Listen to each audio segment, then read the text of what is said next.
Praktek pernikahan dini sering dipengaruhi oleh tradisi lokal, sekalipun ada ketetapan undang-undang yang melarang pernikahan dini. Ternyata ada juga fasilitas dispensasi, pengadilan agama dan kantor urusan agama sering memberi dispensasi jika mempelai wanita masih di bawah umur. Pernikahan dini di kalangan remaja berdasarkan Undang-Undang Nomor 1 Tahun 1974 tentang perkawinan. Perkawinan hanya diizinkan bila pihak pria mencapai umur 19 tahun dan pihak wanita mencapai usia 16 tahun. Namun sejak tanggal 16 September 2019, DPR telah mengesahkan revisi terhadap undang-undang tersebut. Berdasarkan revisi tersebut, batas usia menikah baik pria maupun wanita adalah 19 tahun. Namun pada kenyataannya ada begitu banyak anak di bawah 19 tahun yang melakukan pernikahan dini. Berdasarkan data yang diperoleh dari Direktorat Jenderal Badan Peradilan Agama, terdapat 34.000 permohonan dispensasi kawin yang terhitung dari bulan Januari-Juni 2020. Dari total tersebut, 97% dikabulkan dan 60% yang mengajukan adalah anak di bawah umur 18 tahun. Pernikahan dini dapat dipicu dari dalam diri maupun dari lingkungan sekitar seseorang. Berdasarkan ARI 2014, berikut beberapa alasan maraknya pernikahan di atas tengah-tengah masyarakat ini.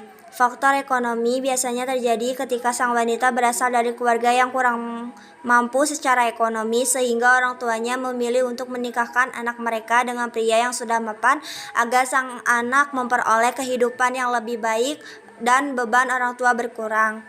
Faktor kependidikan, kurangnya sosialisasi terhadap orang tua atau masyarakat yang berada di daerah seperti pedesaan, dan anak yang tidak memiliki akses untuk menempuh pendidikan wajib 12 tahun sehingga dirinya tidak masalah jika dinikahkan di usia dini dan beranggapan bahwa hal tersebut adalah hal yang wajar. Faktor orang tua. Tidak sedikit orang tua memilih menikahkan anak mereka karena merasa khawatir anaknya akan melakukan perbuatan zina selama berpacaran dan dapat menimbulkan aib bagi keluarga. Dampak pernikahan dini.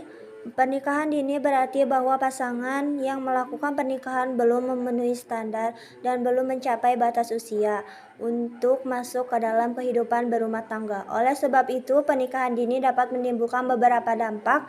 Beberapa dampak secara fisiologis yaitu gangguan mental pasangan suami istri. Remaja yang melakukan pernikahan dini terutama sebelum menginjak usia 18 tahun memiliki resiko mengalami gangguan mental sebesar 41%.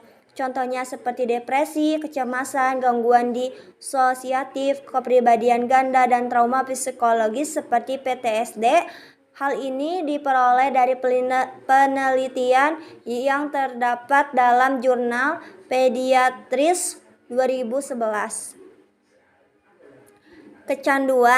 Kecanduan dapat berupa kecanduan kepada rokok, narkoba, judi, atau minuman keras. Hal ini disebabkan karena beberapa pasangan suami istri remaja tidak menemukan cara yang sehat dan tepat untuk mengekspresikan emosi atau mencari distraksi saat menghadapi stres yang diakibatkan oleh masalah rumah tangga. Tekanan sosial. Masyarakat di negara kita yang tinggal dalam lingkungan komunal, sehingga keluarga, kerabat, tetangga, dan masyarakat dapat membawa suatu beban tersendiri bagi suami istri remaja. Sang suami merasa tertekan karena di usianya yang masih muda. Sanksi untuk pernikahan dini. Salah satu pasal menyoroti ancaman penjara bagi orang yang menikahi anak di bawah umur. Rancangan Undang-Undang Tindak Pidana Kekerasan Seksual RUU TPKS disahkan DPR jadi undang-undang. Salah satu yang diancam adalah pernikahan anak. Bagi orang yang menikahi anak akan diancam 9 tahun penjara. Nasihat: semua anak bebas bergaul, menentukan kehidupan, tidak memaksa untuk menikah muda, karena resiko perceraian akan semakin meningkat dan banyaknya anak-anak yang terlantar dan broken home. Setiap anak punya hak dan keinginan. Biarkan mereka berjuang apa yang mereka inginkan.